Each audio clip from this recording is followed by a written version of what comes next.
This episode is brought to you by Shopify. Upgrade your business with Shopify, home of the #1 checkout on the planet. Shop Pay boosts conversions up to 50%, meaning fewer carts going abandoned and more sales going cha-ching. So if you're into growing your business, get a commerce platform that's ready to sell wherever your customers are.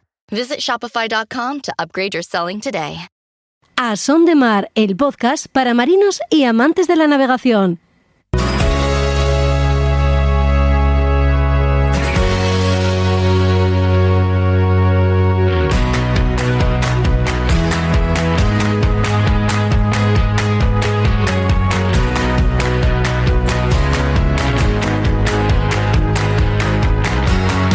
Hola a todos, ¿qué tal? Bienvenidos a otro podcast de A Son de Mar. Hoy ponemos nuestra atención en la historia de los faros de nuestras costas y nuevamente en la preparación que llevan a cabo los atletas que nos representarán en el equipo olímpico de vela de cara a los Juegos de París. Aunque ya presentes desde la antigüedad, caso del faro de Hércules, lo cierto es que la política seguida para la construcción y reglamentación de las señales emitidas por los faros en España es relativamente reciente. De sus inicios y sobre todo de cómo era la vida del torrero de faros en las primeras épocas en las que algunos emplazamientos suponían una verdadera condena, hablaremos con Enrique Pérez Campoamor, historiador que un buen día supo de la existencia de un antepasado farero, lo que le impulsó a investigar sobre estas construcciones marítimas tan apreciadas por muchos de nosotros. Los días pasan y los Juegos Olímpicos de París están cada vez más cerca. Marsella es el lugar elegido para que se disputen las competiciones de vela y nuestros atletas se preparan en todos los ámbitos con el equipo multidisciplinar que a su disposición ha puesto la Real Federación Española de Vela. Si en el anterior podcast hablábamos del conocimiento que deben tener del reglamento de regata, hoy lo hacemos de hasta qué punto deben dominar la meteorología. Para ello cuentan con el asesoramiento de Ricardo Arrabañán, experto en ciencias físicas de la Tierra y meteorólogo de la Federación, que nos contará el proceso de formación que siguen nuestros regatistas en materia de meteorología. Librería Robinson abre siempre sus puertas para que conozcamos algunas de sus novedades o títulos más interesantes. Hoy no será una excepción y Juan Melgar vuelve para hablarnos de libros. Igual que lo hace Josu Jiménez, pero en su caso para hacernos navegar por la historia, rescatando marinos y gente de mar que por las Españas de ultramar y sus exploraciones han hecho grande la memoria de nuestra Armada. Y Roberto Bucetas, que este pasado fin de semana ejerció de patrón y anfitrión junto al resto de miembros directivos de la Escuela Superior de Marina Civil en la participación y organización de la regata Isastur Universidad de Oviedo, que tuvo lugar en la bahía de la playa de San Lorenzo de Gijón. Estos son los contenidos de hoy. Comenzamos.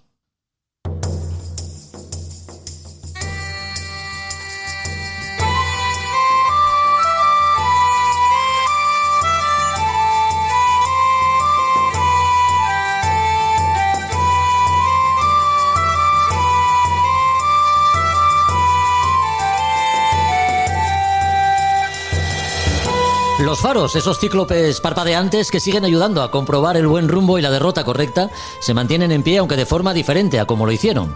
El torrero de faros, convertido ahora en técnico de sistemas de ayuda a la navegación, para quienes no han conocido de cerca la profesión, quizá hayan perdido mucho del encanto de la persona romántica y solitaria que siempre mirando al mar velaba por la seguridad de barcos y navegantes. La realidad siempre fue muy diferente y aunque es cierto que muchos fareros eligieron esa profesión por pura vocación, no es menos verdad que tuvieron que asumir grandes desafíos y sacrificios que llegaron a pagar incluso con su vida. No es la primera vez que hablamos de faros en A Son de Mar, pero sí que lo hacemos con un estudioso en la materia por su formación como historiador y arqueólogo y porque indagando en su árbol genealógico descubrió que un antepasado suyo había ejercido como farero, lo que le llevó a investigar la historia de faros y de los torreros de faros. Enrique Pérez Campoamor, muy buenas. Hola, buenas tardes. Enrique, como historiador y persona que sabe manejarse entre documentos de otras épocas, extrayendo datos a los que dar cierta coherencia, ¿cómo fueron los primeros pasos en tu investigación en relación a los faros y quién fue José María Pérez Campoamor? Cuéntanos algo de su vida. La verdad es que el descubrimiento fue también tiene su interés, porque todo fue a raíz de una señora de Tapia de Casariego, Sí. Una amiga mía, que me dijo, oye, creo que tengo una carta tuya de una tatarabuela tuya o algo así. Uh-huh. Y bueno, pues me enseña la carta y sí, resulta que era de una tatarabuela mía, de la cual solo conocíamos prácticamente su nombre, poco más. Y lo curioso de esa carta es que tenía un sello. y en ese sello ponía Torre de Hércules. A mí me chocó muchísimo porque simplemente ponía eso, Torre de Hércules. Esa carta se convirtieron luego en 20 cartas que tenía esta señora, y bueno, eran 20 cartas que investigando, pues fueron escritas desde la propia Torre de Hércules, y estaban dedicadas a una amiga suya que vivía en Tapia de Casariego. Estamos hablando entre 1870 y 1880. Y esta señora, que se llama Elvira Campoamor, pues era hijo de José María Pérez Campoamor, que fue prácticamente de la primera generación de torreros profesionales que hubo en España. Entonces, yo de este mundo desconocía, bueno, pues prácticamente todo, y entonces pues fue una formación contrarreloj tratando de buscar en archivos y en bibliotecas pues información sobre faros y sobre todo información de la vida de esta gente, porque la suerte es que los torreros, como eran funcionarios, los primeros funcionarios de la primera época, pues existen documentación sobre ellos y existen expedientes sobre ellos. Claro, claro. Entonces, a través de eso, pues puedes ir indagando poco a poco en pues todos los sitios a los que fue pasando este torrero, vicisitudes incluso médicas, problemas médicos, la jubilación, la muerte, certificados de nacimiento, toda esa información pues estaba contenida en estos expedientes de ellos. Ya, qué bueno. España cuenta con una red de faros importante, Enrique. Alguien puede pensar pues que se deba a nuestro pasado, ¿no? Como potencia naval y marítima, pero no es del todo así. ¿Cuándo empezamos a tomarnos en serio la construcción de faros en nuestras costas? Pues fíjate, nosotros empezamos relativamente tarde, es decir, en 1820 aproximadamente había unos 9 faros en España. 1820 había 9 faros, nada más. De los cuales 9, creo que 7 eran todos en puertos. Es decir, que faros que no estuvieran en el puerto, en toda España podría haber 2 o 3, nada más. Por poner un ejemplo, en esta misma época, en Francia, existían unos 200 faros. Es decir, el retraso que tenía España fue enorme. Todo esto cambia a mediados del siglo XIX, 1840 y tantos, con el reinado de Isabel II, que empieza a cometer un programa de modernización total de España. Sobre todo, uno de los pilares fueron los faros, pero también estaba el tema de las carreteras y el tema de los ferrocarriles, esos 3 pilares. Claro. Y entonces los faros se convirtieron en un pilar total de modernidad. Los faros, cuando se inauguran entre mediados del siglo XIX y finales del siglo XIX, se convierten en los edificios tecnológicamente más punteros del mundo. Y los españoles lo fueron, o sea, tenían toda la modernidad que se podía tener en aquella época. Y en apenas 50 años se pasa de escasos 10, 15 faros que había en aquella época a finales del siglo XIX a tener más de 150. Ya. Con lo cual la política de construcción fue enorme. Ya. Y luego se han ido añadiendo algunos, pero ya poquitos después de esto. Ya con la red de faros ya constituida y los faros construidos, podemos decir que algunos de ellos se encuentran en lugares casi inaccesibles. ¿Cómo de complejo era su proceso de construcción? Sí, bueno, inaccesible, sí. Y dentro de la mitología de los faros, España no tiene los faros tan de película que aparecen en las películas, ahí en medio de un risco, en medio del mar y tal. Bueno, España tiene alguno de ellos, pero no son tantos. En Francia tiene una línea de costa mucho más baja, y entonces el afloramiento rocoso es muchísimo mayor, y allí sí existen, por ejemplo, en Francia, en Inglaterra, faros de esos, de lo típico de las películas, que es un peñasco con una torre encima. Con los riesgos de construcción y peligros a la hora de construirlo son enormes. En España hay, pero no podemos decir en islas más o menos grandes, más o menos pequeñas, pero no tanto, pero aún así muy complicados de construir, por supuesto. Podían tardar años, hay multitud de faros que se construyeron y a los 5 o 10 años venía un oleaje, se lo llevaba abajo. Ha habido muchos casos, bueno, unos cuantos casos de fallecimiento de torreros junto con toda su familia por causa de esto. Estaban allí, viene una ola, se lleva todo y fallecen todos, claro. Sí, sí. Entonces, los procesos de construcción, pues sí, eran muy complicados, muy complicados. Hablando de este tipo de faros construidos en lugares prácticamente inaccesibles, pues ahí tenemos los ejemplos de Tabarca o Columbretes, donde todavía se conserva el único cementerio farero de España, ¿no?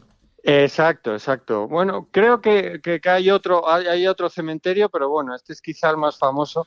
La isla de los Columbretes no estuvo mi antepasado, en Tabarca sí, pero bueno, ya es otra cosa.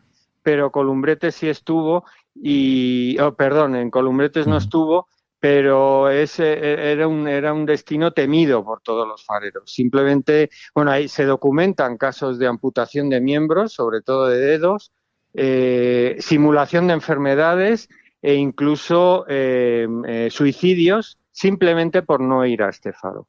Claro. Porque las condiciones de vida eran durísimas. Las Islas Columbretes es prácticamente una media luna, es una isla con forma de media luna, que es lo que queda de un antiguo cono volcánico. Está a 50 kilómetros en medio del mar, en mitad del Mediterráneo. No hay nada, absolutamente nada a su alrededor. Y bueno, pues es una isla poblada de alacranes. Tal es así, tal proliferación había en el 19 y principios del 20, que alrededor del faro construyeron un pequeño foso que llenaron de agua a los fareros para evitar que los alacranes les mordieran, y también hay una especie endémica de víboras, con lo cual las condiciones eran horribles. Ya. Dependían de todo, de tierra para abastecerse. Y bueno, había veces que el barco no podía llegar, y con lo cual se llegaron a producir situaciones terroríficas de pasar hambre. Claro. Y bueno, y también eso, hay un cementerio, un pequeño cementerio allí, que hay enterrados 4 o 5 cuerpos principales. Algunos de ellos son de mujeres de fareros que cuando iban a dar a luz o tenían cualquier enfermedad gorda, no podían esperar a que llegara el barco y se morían. No. Y en los años 90, hubo una remodelación de ese pequeño cementerio y se llegaron a encontrar 20 cuerpos de niños enterrados en latas de conserva. Lo de las latas de conserva es muy significativo porque, claro, no había madera. Es una isla que nada, es la mínima expresión. Entonces, ¿dónde podían meter esos cuerpos? Pues en grandes latas de conservas que había en esa época, de pescado, de lo que sea, pues ahí los metieron. Y lo curioso de estos cuerpos es que no había constancia de ellos. Uh-huh. No se sabe ni cuándo nacieron, ni cómo murieron, ni de quién eran hijos, ni de nada. O sea, es terrorífico. Qué curioso, sobre todo tratándose de una profesión, como decías tú antes, de funcionario, en la cual estaba todo como muy burocratizado, ¿no? Es raro que este tipo de registros no se llevasen a cabo. Uh-huh. Exacto, lo que pasa es que la labor del funcionario en aquella época, pues claro, no es como ahora, evidentemente. Yeah. Uh-huh. El farero trabajaba 7 días a la semana, 365 días al año. No tenía vacaciones. Sus únicas vacaciones eran cuando cambiaban de faro, que tenían un mes de permiso para tomar posesión del siguiente faro. Entonces, en ese mes, entre un faro y otro, pues podían tener vacaciones, y también tenían vacaciones si se ponían enfermos. Entonces, eran los 2 únicos momentos del día del año, de su vida, en que podían tomarse días pagados por el Estado. El resto era trabajar 365 días al año, y luego, además, bueno, si había varios fareros dentro de un mismo faro, era obligatorio que uno de ellos permaneciera dentro del faro siempre, con lo cual, de cada 2 días uno tenías que hacer pues como una guardia de 24 horas literalmente dentro de ese faro, y no podía salir. Uh-huh. Con lo cual era horrible, uh-huh. Horrible. Son muchos los casos de demencia, de locura, bueno, incluso situaciones en que llega a haber asesinatos entre ellos por las condiciones tan penosas que tenían. Muchos escritos de la época lo recogían, las condiciones tan duras que tenían. Pero aún así, era un oficio muy demandado y era un oficio de futuro en su época, porque era un oficio para toda la vida, que en esa época tener un trabajo, bueno, ellos decían que mal pagado, pero bueno, no estaba tan mal pagado. Bueno, pues era toda una ventaja en esa época. Claro. Bueno, en los faros mejor ubicados, mejor situados, se daban otro tipo de circunstancias, ¿no? Pero en este tipo de faros de los que estamos hablando también, estos que están apartados de todo, ¿cuánto podía esperar un torrero por el acopio de víveres y suministros, por ejemplo? Bueno, pues normalmente cada isla tenía su dinámica, pero normalmente se les abastecía cada 15 días. Eso era lo habitual, que cada 15 días llegara un buque que les proporcionaba la alimentación. En estos sitios tan remotos, normalmente esta alimentación la pagaba el Estado, pero en sitios donde no eran tan remotos se pagaba de su salario, simplemente aunque fuera dentro de la península, pero en un sitio remoto ahí se lo tenía que pagar el de su bolsillo. En estos sitios lo pagaba el Estado. Y sí, cada 15 días, 20 días eran cuando llegaban los suministros. Sí. ¿Y los relevos? Es decir, de un farero por otro, ¿cuándo se hacían? ¿Cada cuánto se hacían? Sí, mira, en estos sitios tan remotos, como en estas de las Columbretes, normalmente los turnos eran de un año completo. Es decir, tenían que permanecer obligatoriamente un año. En sitios menos peligrosos o menos expuestos a la intemperie y tal, tenían que permanecer como mínimo 2 años en el mismo faro. O sea, que en esto se les premiaba un poco dándoles solo un año, un año completo y con paga doble además. Normalmente estos sitios se les premiaba con paga doble y a pesar de eso, como decía antes, se daban casos de amputación de dedos, simulación de enfermedades y todo este tipo de cosas por no querer ir. O sea, a pesar de que las condiciones eran relativamente buenas, nadie quería ir porque era horrible. Estar aislado de todo era realmente como estar en una cárcel. Sí, sin duda. Sí, claro que sí. Con tu familia, pero en una cárcel. Y con los riesgos añadidos en el caso de las Columbretes, estar rodeados de una fauna poco amistosa, como eran los alacranes. No, por supuesto.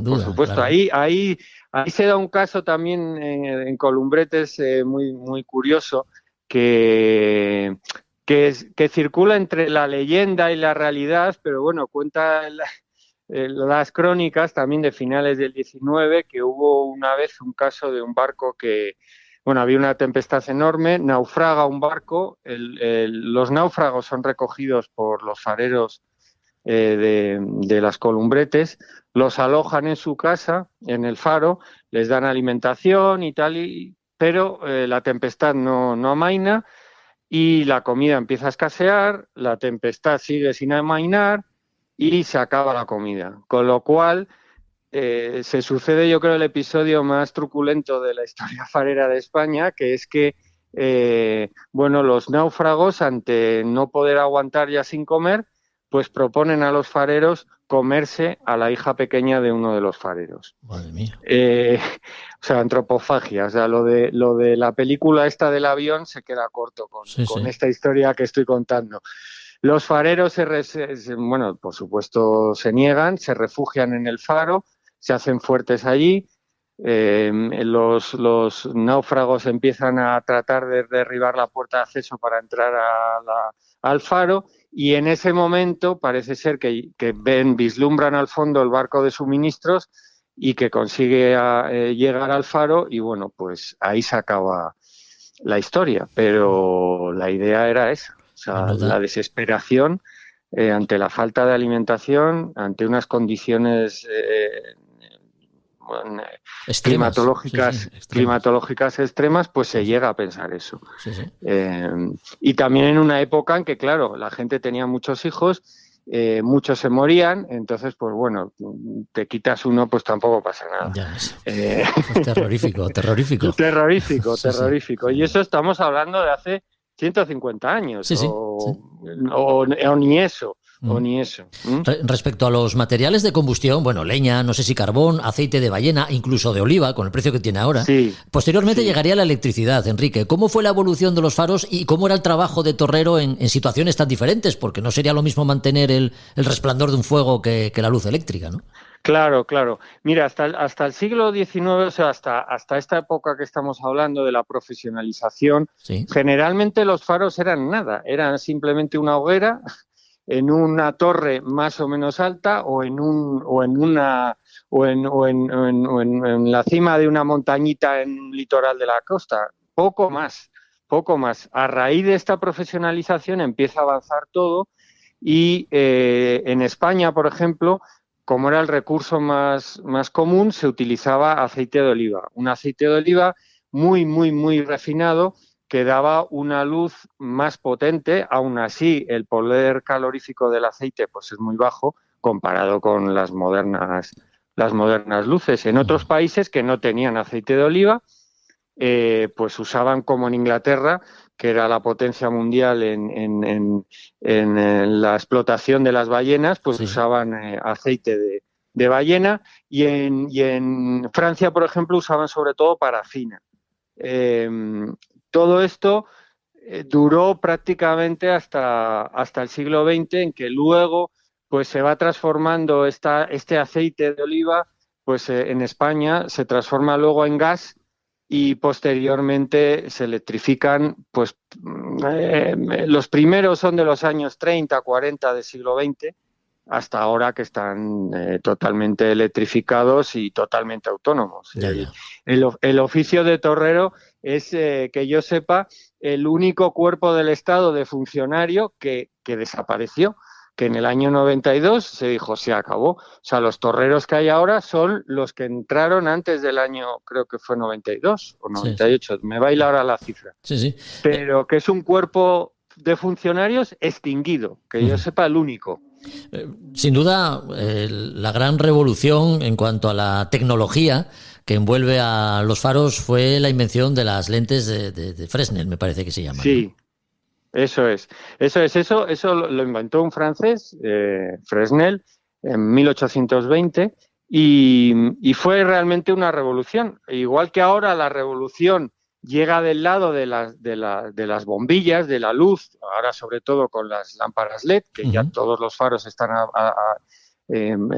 cambiando sus lentes, sus bombillas antiguas por estas LED. Hasta ese momento la revolución llegó por la lente. O sea, la lente Fresnel no es más que un concentrador de luz que hace que la luz no se vaya por ningún lado, se concentre y se emita hacia el mar.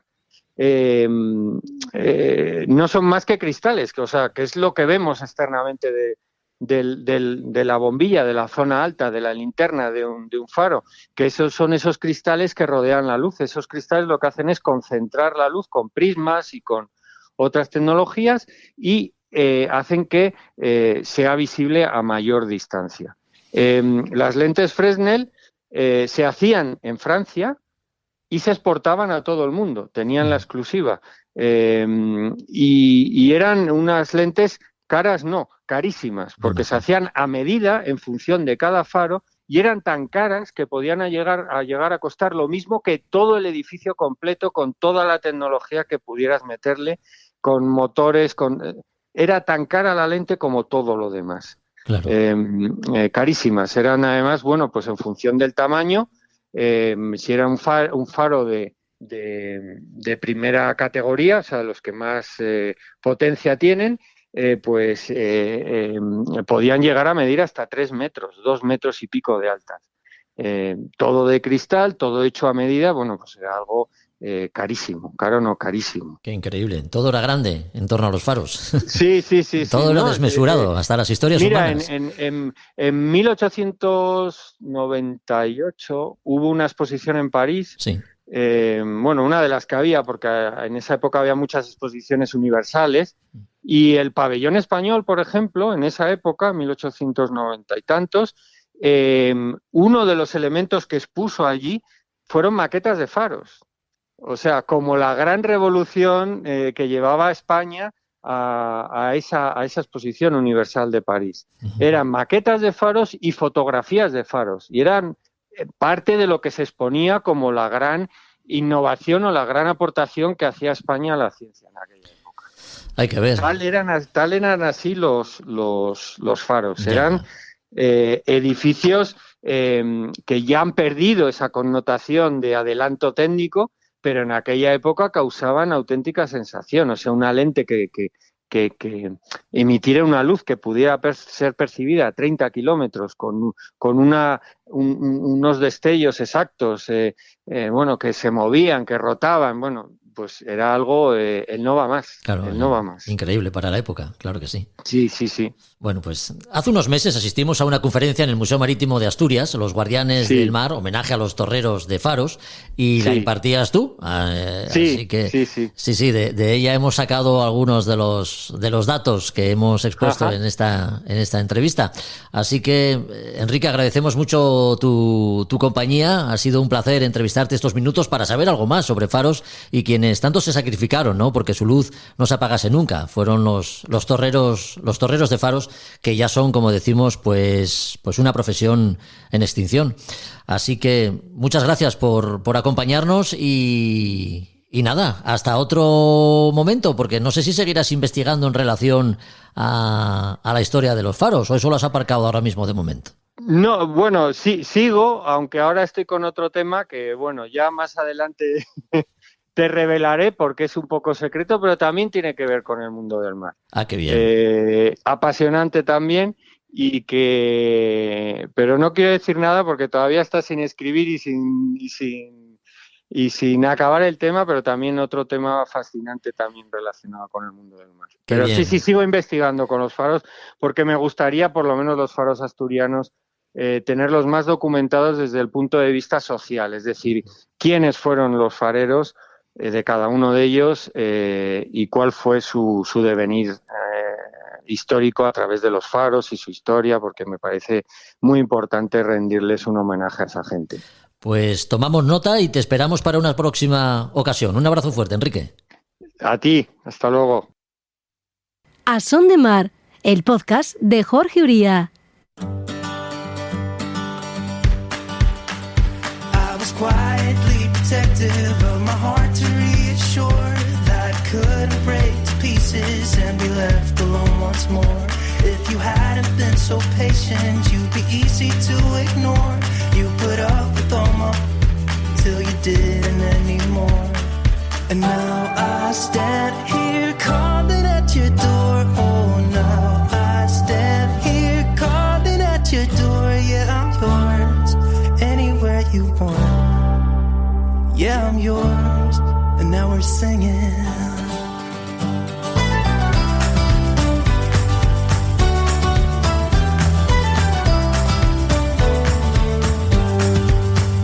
I have made a lot of mistakes, I have been too self-involved, been protective of my feelings, but somehow you made me fall. You got underneath the surface and you shattered every wall, and I know I got that feeling, there's no question anymore. And now I stand here calling at your door. Oh, now I stand here calling at your door. Yeah, I'm yours anywhere you want. Yeah, I'm yours, and now we're singing.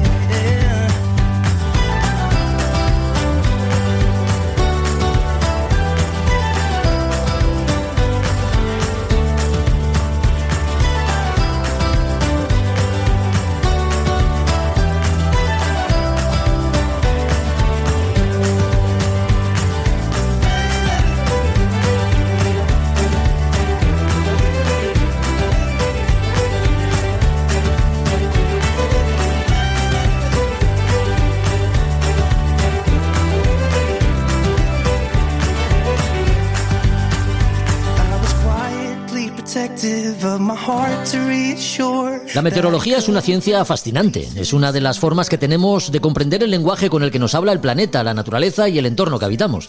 Tanto es así que hay disciplinas deportivas que tienen en el conocimiento de la meteorología y el manejo de sus herramientas una de las bazas principales para hacer un buen papel en cualquier competición.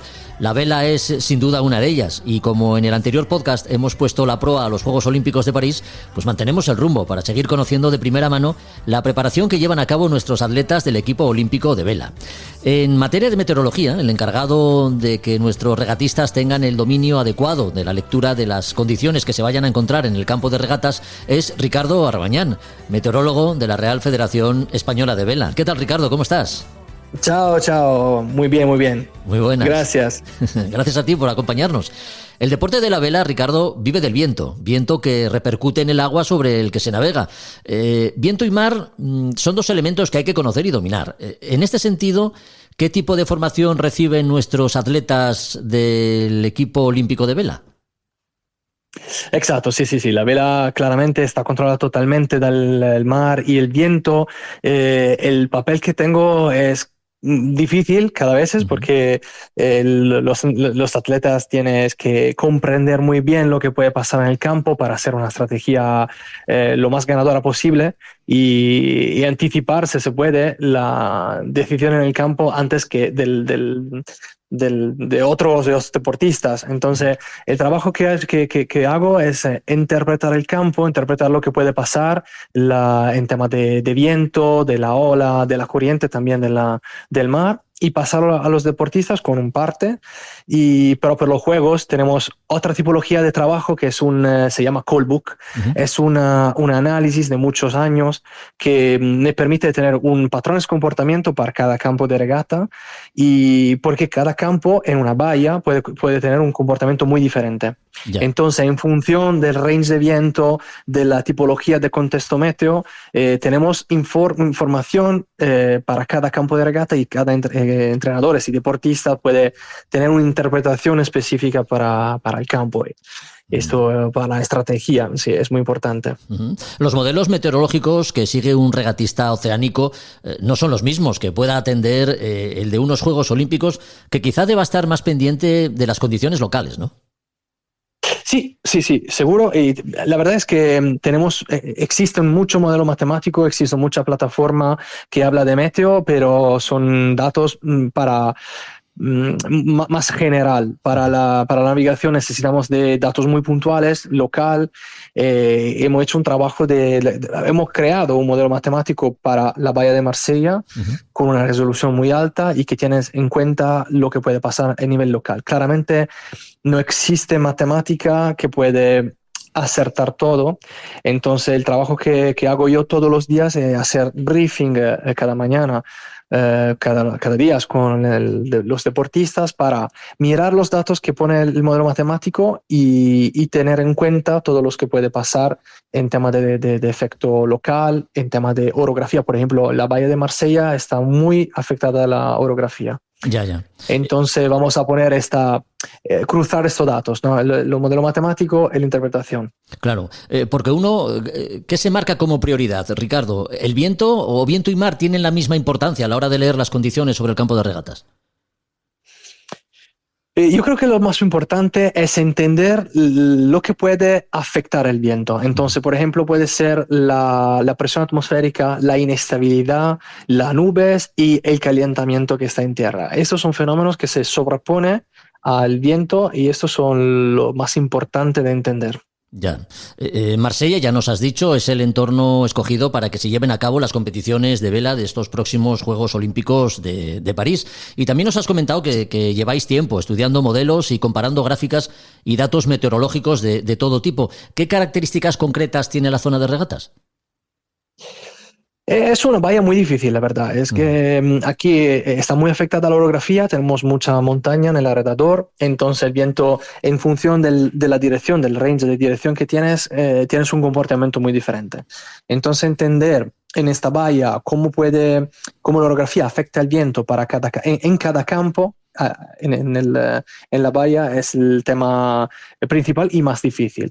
Hemos hecho un trabajo bastante importante sobre esto, tenemos mucha estadística y dato interpretado, y me parece que estamos en un buen nivel y de confianza y creo que hemos hecho un buen trabajo. Ya. No, bueno, y seguro que quienes tienen encomendada la labor de escoger el lugar donde se vayan a disputar las competiciones de vela de unos Juegos Olímpicos lo harán buscando cierta complejidad para que los regatistas no lo tengan nada fácil. Como nos comentas, es el caso de Marsella, ¿no? Sí. La verdad es que es importante tener una comunicación más simple posible para el regatista y hemos hecho un trabajo muy importante. El tema de la meteorología es así difícil en una valla así complicada como Marsella y es importante hablar con el entrenador, con los deportistas con temas fácil de entender, fácil de tener en la cabeza, porque lo que la regata tienes muchas variables que de tener en cuenta, tácticas sobre todo, entonces el tema de la estrategia es tan eficaz cuanto es simple de entender. Por muchos, o mejor dicho, ¿hasta qué punto son fiables los modelos matemáticos y estadísticas que seguís para anticiparos de alguna forma a las condiciones que os vais a encontrar, en este caso en Marsella? La verdad es que ahora tenemos un nivel de tecnología y de herramienta bastante fiable. Claramente es difícil que la matemática y la física puede aceptar todo. Entonces es muy importante tener un conocimiento, una experiencia directa y interpretar cada día los datos. Pero yo creo que el modelo que hemos hecho y también con la ayuda de la inteligencia artificial se puede hacer un buen trabajo, podemos tener unas buenas herramientas. Y hasta ahora los regatistas, nuestros atletas, progresan adecuadamente, están asimilando todos los conocimientos como deben. Sí, exacto. Propio en este día estamos haciendo mucho meeting, mucho análisis one-to-one para cada equipo, para absorber lo que tenemos en este callbook, que es este libro donde tenemos todo el conocimiento local, ¿no? de la Bahía de Marsella. Estamos haciendo este meeting de estudio. Entonces los deportistas están entrenando en el agua y entrenando en tierra conmigo. Sí, porque ya queda poquito. Acompañarás a los atletas en todo momento, ¿no? Estarás presente en el desarrollo de las pruebas. Sí, exacto. Sí. Estaré en la Marina Olímpica y en función del día y cuánto está complejo, puedo estar en el agua, en la lancha con entrenadores y ayudar en la interpretación. Y nervioso, imagino, viendo cómo evolucionan las condiciones a lo largo de la regata. Sí, exacto. Porque es un tema también psicológico, claro. No solo de análisis del campo, sí, puede afectar, todo afecta. Sí. Bueno, pues desde aquí mucha suerte, Ricardo, por la parte que te toca, por la parte que te toca dentro de este equipo multidisciplinar del que formáis parte, pues quienes tenéis también la responsabilidad de llevar a nuestros regatistas a lo más alto. En este caso, tú como meteorólogo de la Federación Española de Vela, que participas, me parece que en tus segundos Juegos Olímpicos, ¿no? Sí. Absolutamente. Y no eres español, eres italiano, me parece. Italiano, sí. El acento te delata. Bueno, Ricardo, pues desde aquí lo dicho, mucha suerte a todos y que estos Juegos Olímpicos se desarrollen para nuestro equipo nacional de vela como tenéis planeado. Así que un fuerte abrazo y si volvemos a hablar contigo, esperemos que sea pues con alguna medalla en vuestro haber. Exacto, lo espero. Un abrazo fuerte. Gracias. Adiós.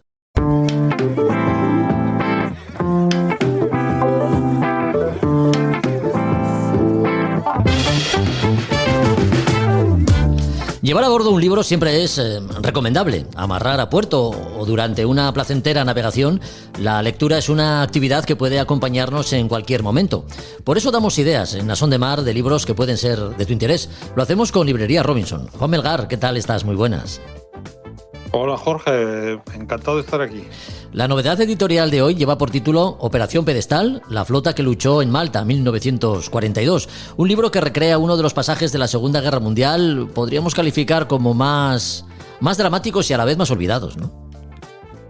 Pues sí, no era un acontecimiento especialmente conocido, la verdad, y ahora pues lo ha lo ha traído de actualidad una vez más, bueno, o lo ha sacado un poco a la luz o lo ha actualizado, como que dice, Sí. Max Hastings con este libro. La verdad que está muy bien, muy interesante. Sí, sí. Un libro que tiene como, digamos, escenario de operaciones la isla de Malta. Toda guerra es cruel por definición, Juan. Las privaciones y los dramas humanos y personales pues están ahí a la orden del día, ¿no?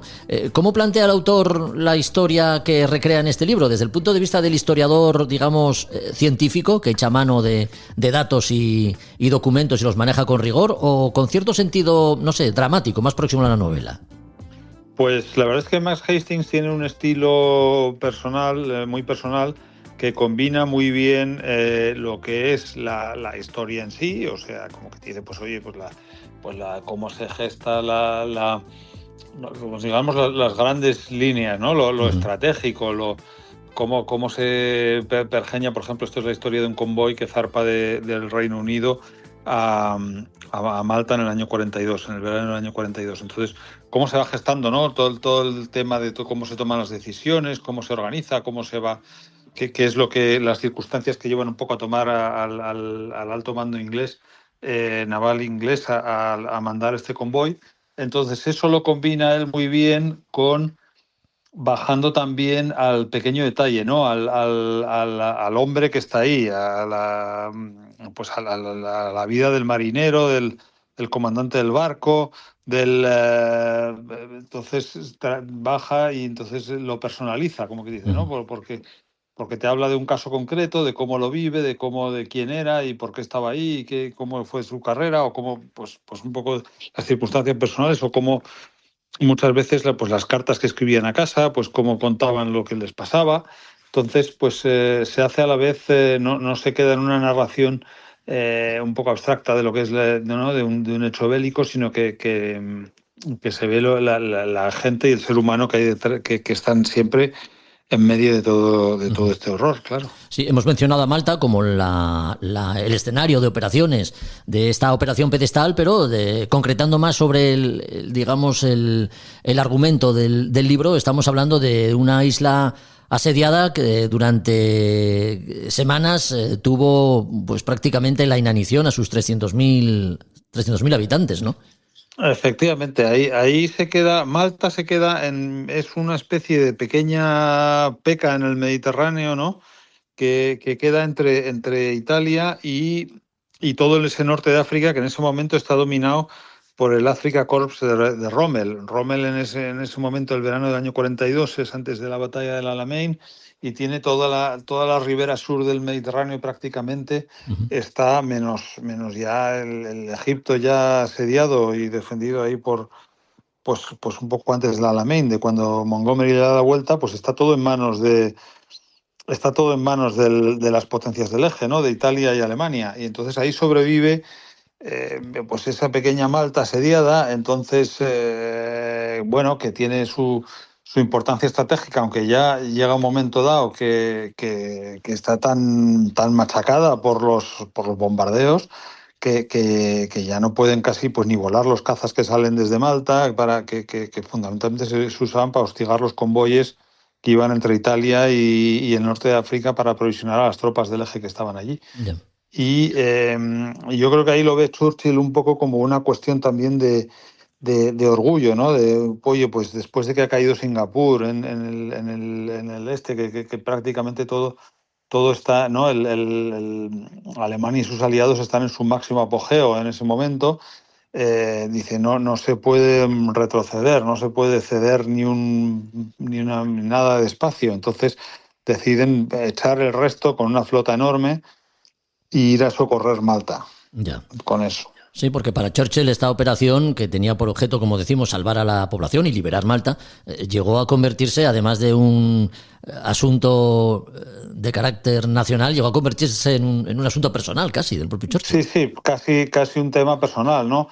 También al público británico había que darle un poco alguna buena noticia, porque claro, todo eran desastres un poco. Inglaterra estaba ahí aguantando, Estados Unidos todavía no había entrado con todo aunque ya estaba en la guerra, no había desplegado todavía todo el inmenso potencial que tenían, y entonces pues el público estaba sediento de alguna buena noticia, porque ya llevaban 3 años de guerra y lo único que había habido eran pues retrocesos y malas noticias, y la cosa no se veía avanzar. Y eso, claro, el político pues dice, esto hay que darle una vuelta ya rápidamente, hay que hacer algo, claro. hay que hacer algo.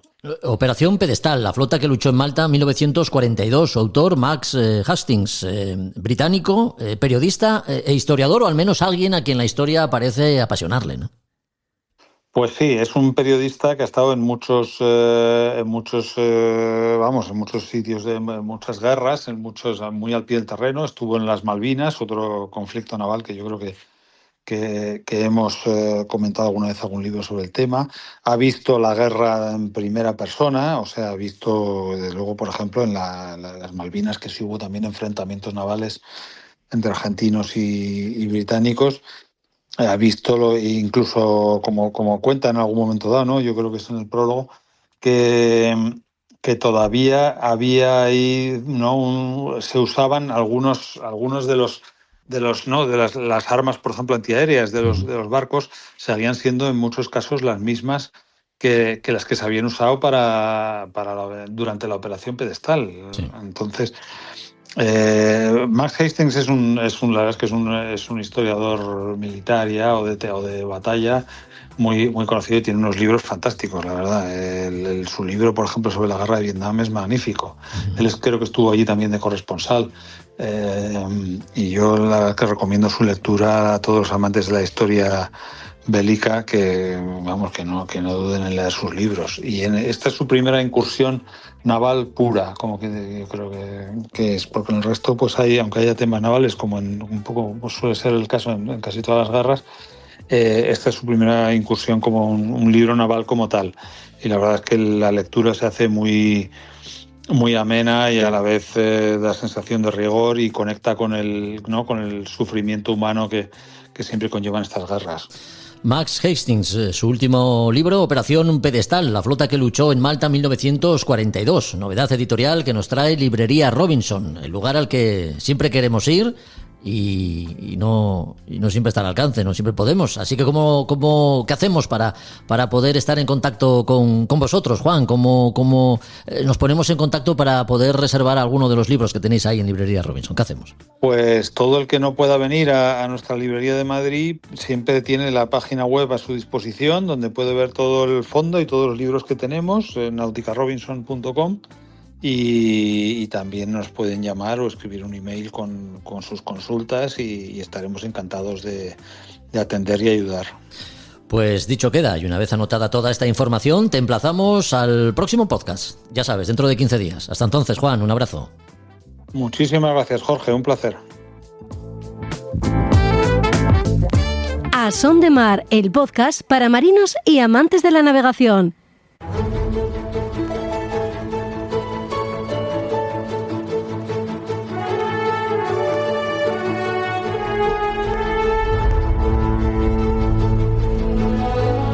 Los vientos del pasado nos impulsan a navegar por las Españas de ultramar y sus exploraciones, conociendo la vida y obra de todos aquellos que han aportado algo a nuestra historia.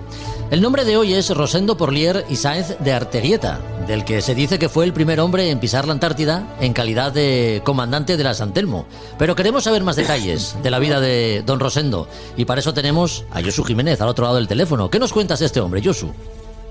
Muy buenas a todos desde el Muga. Pues os voy a contar la historia de Rosendo Porlier, que es un hombre, vais a ver que es muy interesante en todos sus aspectos, desde el principio hasta su final incluido.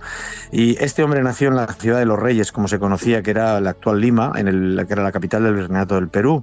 Su padre era un doctor, un marqués. Él realmente no tenía esa procedencia del mar, pero él tuvo una inclinación hacia esa carrera, y entonces a solicitar, y el 28 de enero de 1736 sentó plaza en Cádiz, en la Real Comunidad compañía de guardiamarinas.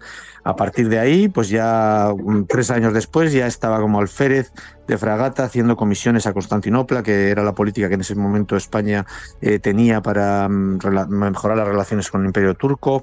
Pues estuvo practicando el corso con Gravina en las expediciones a Mazalquivir, en Orán, para defender la ciudad que llevaba desde el siglo XVI siendo española, esa plaza.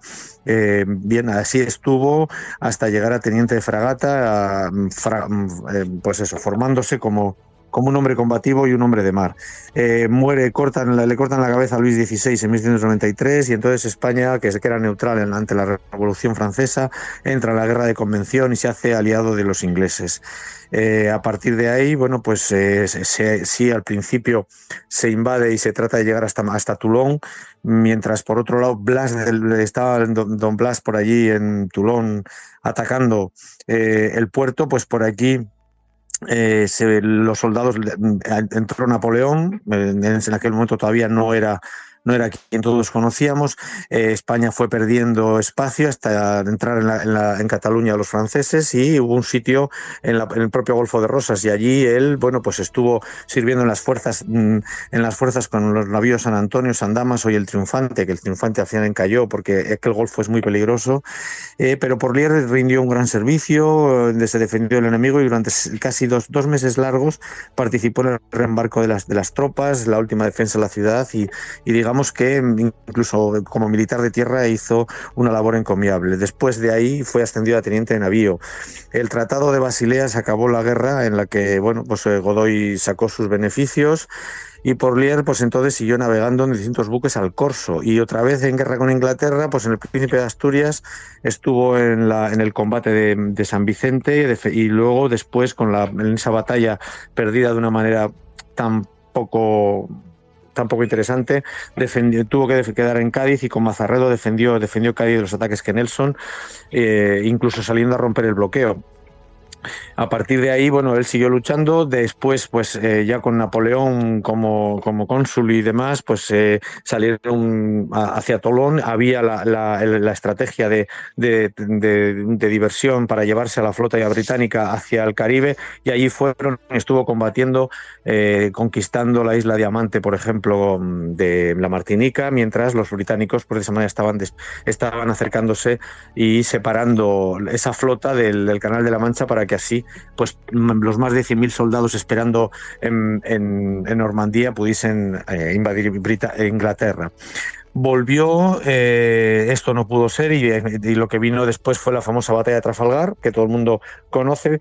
Conocemos siempre un poco lo que perdemos, pero no lo que ganamos, y ahí en un combate él estaba en el Príncipe de Asturias con Gravina, y se defendió bastante muy bien frente al Defiance y el Revenge, pero llegaron 3 navíos más, que era la táctica que tenía bien montada Nelson, y con uno de 3 puentes, y entonces al final dañaron a un barco solo, que es el Príncipe de Asturias, que al final consiguió cortar el aparejo, y por remolque con una fragata lo llevaron a Cádiz.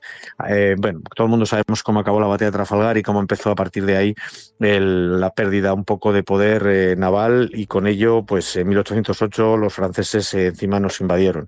A partir de ahí nuestro Porlier combate en Cádiz contra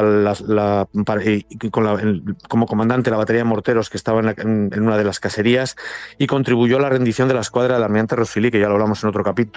Con eso recuperamos 5 navíos para España, y además esas baterías que sirvieron en la batalla del que ganó el general Castaños en Bailén, ¿no? Que no teníamos. Acaba la guerra y volvemos aquí, pero ¿qué tenemos? Tenemos un problema de poderío naval, de comunicación con el otro hemisferio.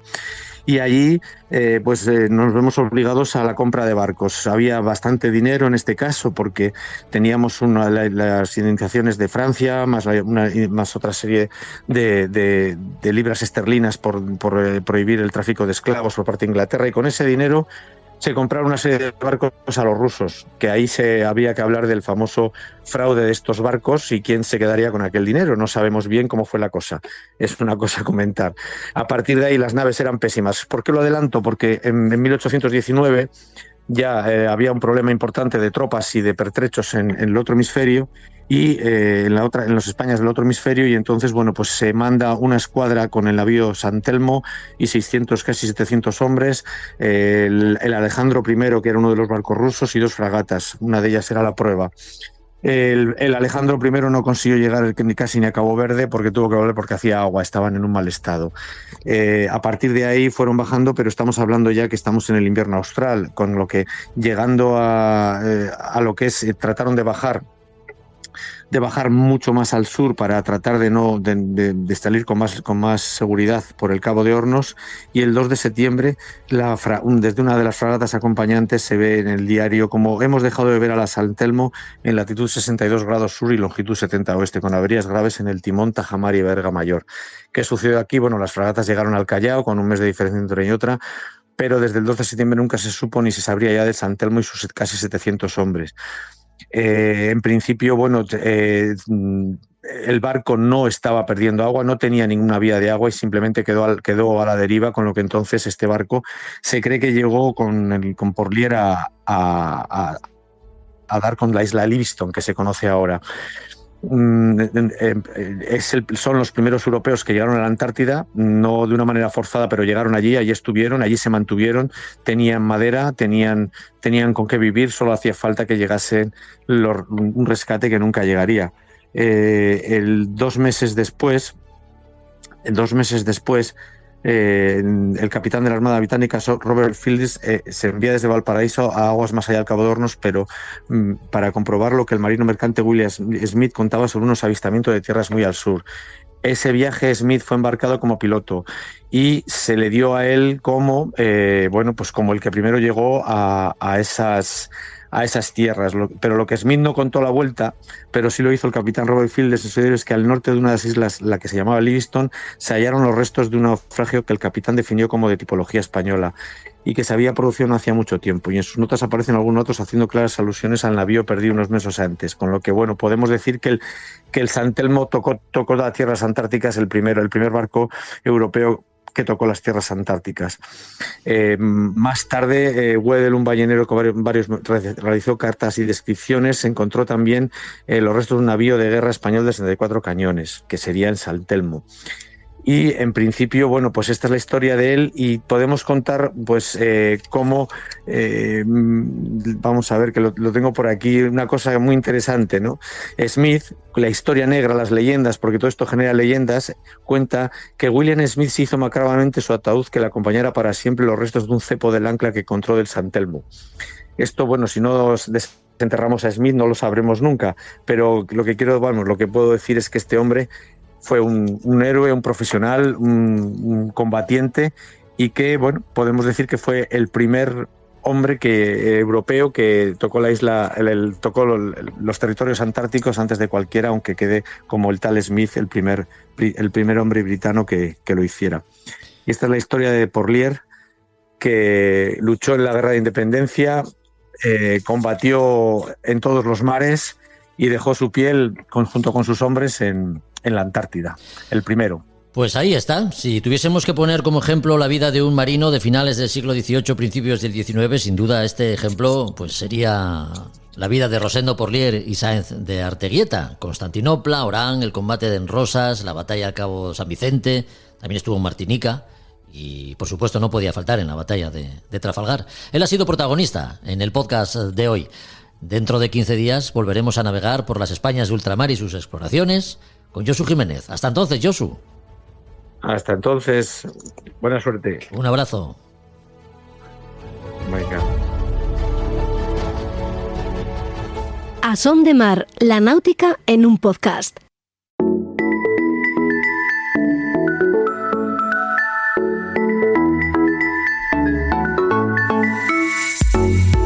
Vigésima edición de la regata Isastur Universidad de Oviedo, la celebrada el pasado fin de semana en aguas de la playa de San Lorenzo.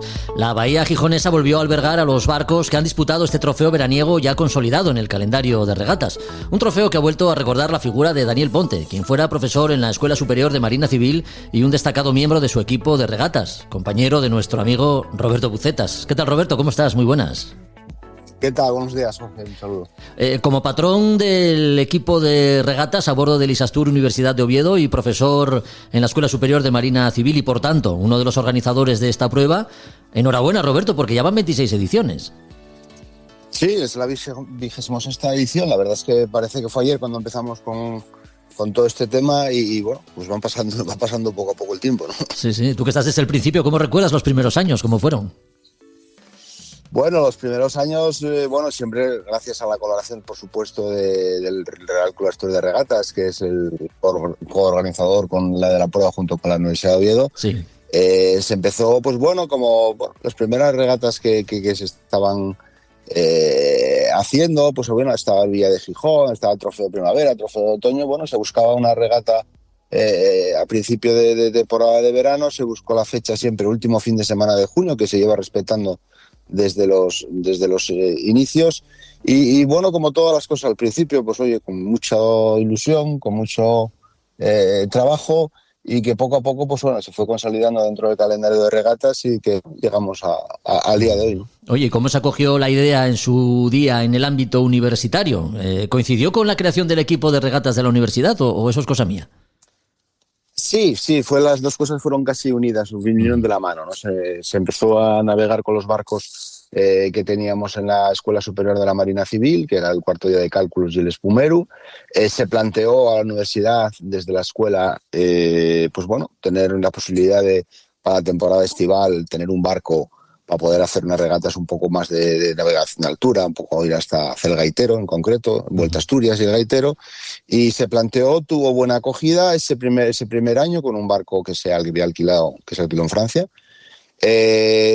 Todo salió muy bien, todo el mundo quedó muy contento y al año siguiente se volvió a repetir la experiencia y después se planteó ya lo que sería tener un barco propio para el propio equipo de regatas y crear el propio equipo de regatas con un equipo ya estable dentro de lo que sería el deporte universitario y se creó un equipo de vela dentro de la universidad federado. Entonces competimos como deporte federado y ahí fue cuando ya se cogió, se compró el barco Universidad de Oviedo junto con la inestimable colaboración que sin ella no podría existir ni el equipo ni muchas cosas que se realizan con el deporte de la vela dentro de la universidad, que es Isastur, ¿no? Que surgió también el patrocinio de Isastur y que llevamos con Isastur y con el equipo 26 años. Y se planteó desde el primer año hacer una regata y esa regata fue la regata Universidad de Oviedo, que ahora se llama regata Isastur Universidad de Oviedo, ¿no? Un equipo de regatas, el de la universidad, que se nutre de alumnos de la escuela para su propia formación también. Sí, el equipo surge desde la Escuela Superior de la Marina Civil, pero está abierto a toda la comunidad universitaria y hay gente dentro del equipo de otras facultades, de otras escuelas, ¿no? Pero el núcleo surge desde la propia escuela, la gestión del propio equipo se lleva desde la escuela desde el Servicio de Deportes de la Universidad de Oviedo. Pues hablando de la presente edición de esta regata Isastur Universidad de Oviedo, tenemos que decir que el equipo de la universidad ha vuelto a dar el do de pecho en dos de las categorías, ¿no? que se disputaban en esta prueba. Sí, la prueba es una prueba de una regata de crucero de la clase IRC, que en 3 categorías, son 3 clases, en función del tamaño y del el rating que tenga cada una de las embarcaciones, y existe clase 1, 2 y 3, ¿no? Los barcos del equipo compiten en clase 2, el Universidad de Oviedo en Isastur, y en clase 3 compite el Espumeru, y hemos tenido la suerte de poder liderar las dos categorías, ¿no? Entonces, podemos decir que ganamos en 2 de 3. Eso sí, la verdad, orgullosos, ¿no? de ese resultado, que no podemos quejarnos. Sí, 2 días de regata, sábado y domingo, con tiempo cambiante de uno a otro, viento flojo del norte-noroeste el sábado y cambio radical el domingo, con un nordeste fresquito. Sí, la verdad es que fue un poco inestable el sábado. Pocas previsiones de poco viento que se cumplieron, con vientos del cuarto cuadrante, hasta los 8, 9, 10 nudos, no creo que hubiera más, y con algo mar tendida del norte, aproximadamente 1,5 metros. Y el domingo no, el domingo ya cambia para vientos del primer cuadrante, nordeste, este-nordeste, y subiendo hasta las 11, 12 nudos, condiciones ideales para navegación. 2 recorridos en la bahía de de Gijón, aproximadamente de 1,5 millas cada uno de los días, y con 3 tramos de ese recorrido Barlovento-Sotavento para todas las clases, porque el resultado la regata permite tener clasificaciones en las 3 clases y una general absoluta, ¿no? Que bueno, hay que decir que hemos comentado clase 2 y clase 3 porque es lo que nos toca y lo que tenemos que nosotros poner en valor, pero bueno, en clase 1 ganó el Tasus, que fue a la postre el vencedor absoluto de la 26ª regata Universidad de Oviedo, ¿no? Sí. Junto con el GS1, que quedó segundo, y el tercero el Bulbos, que es la clase 1, que bueno, es la clase de los barcos de mayor tamaño, de mayor porte, ¿no? Claro que sí. Mantener las posiciones, primera y segunda posición en la tabla los 2 días, cuando las condiciones cambian tanto de uno a otro, no es tarea fácil, Roberto. Hay que saber leer bien el campo y la situación en cada caso, ¿no? Sí, fueron días muy, muy distintos. Son días de poco viento, con concentración máxima, pues llevar una buena lectura del campo de regatas para poder hacerlo lo mejor posible. Sí, fueron días un poco distintos, pero bueno, podemos decir que fueron 2 días de no mucho viento, ¿no? Entonces, bueno, pues eso es una cosa que cambia bastante en cuanto a lo que sería la vida a bordo y las maniobras y la concentración, y todo el mundo a sotavento. Bueno, modo poco viento. Estamos en modo poco viento. Sí, ya me han chivado que uno de los profesores de la universidad que regatea, me parece que en el Espumeru, suele decir que el silencio... ¿Cómo es? El silencio es... El silencio es velocidad. Exactamente, sí. No me puedo es una serie de refranes asociados al tema de la vela, y cuando se ve que hay un poco de barullo a bordo, pues bueno, la frase es decir, el silencio es velocidad, todo el mundo concentrado a lo suyo, porque bueno, al final es lo que hace que el barco pueda ir rápido, ¿no? Más rápido. Uh-huh. Tal cual. Lo más rápido posible, ¿no? ¿Y cómo salió todo, Roberto? ¿Contentos desde la organización? Sí, desde la conoce todo el mundo contento. La verdad es que gracias al Club de Regatas, pues bueno, la organización no tiene ningún pero. Se hizo presentación de regata el viernes de la semana anterior. Se hizo lo que son las dos pruebas, ciñéndonos a lo que sería los recorridos y el calendario programado para la competición, para la prueba. Después entrega de premios en el propio Club Regatas el mismo domingo de finalizar la regata. Pues patrocinadores, organizadores, yo creo que no salió todo más o menos a la perfección. Bueno, pues antes de despedirte, recordemos la figura de Daniel Ponte, a quien un año más habéis dedicado esta edición. Alguien que se recuerda tanto es porque algo ha hecho bien, ¿no? Sí, por supuesto, es la 7ª memorial.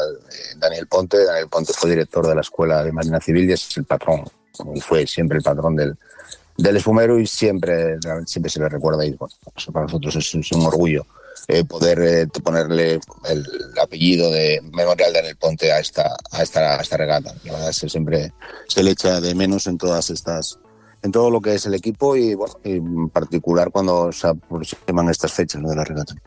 Pues 26 ediciones ya de una regata que se ha dejado ver de nuevo en aguas de la playa de San Lorenzo, en Gijón. De la regata Sastur, Universidad de Oviedo. Hemos hablado estos minutos con uno de sus regatistas y organizador, con Roberto Bucetas. Gracias, Roberto, por la compañía. Hasta el próximo podcast. Gracias a vosotros por dar eco a esta prueba. Faltaría. Un abrazo. Un abrazo.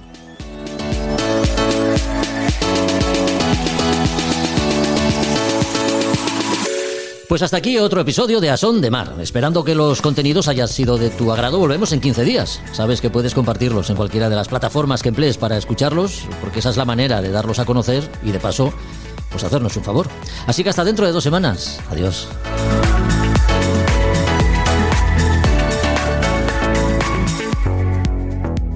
A Son de Mar, el podcast de Jorge Uría.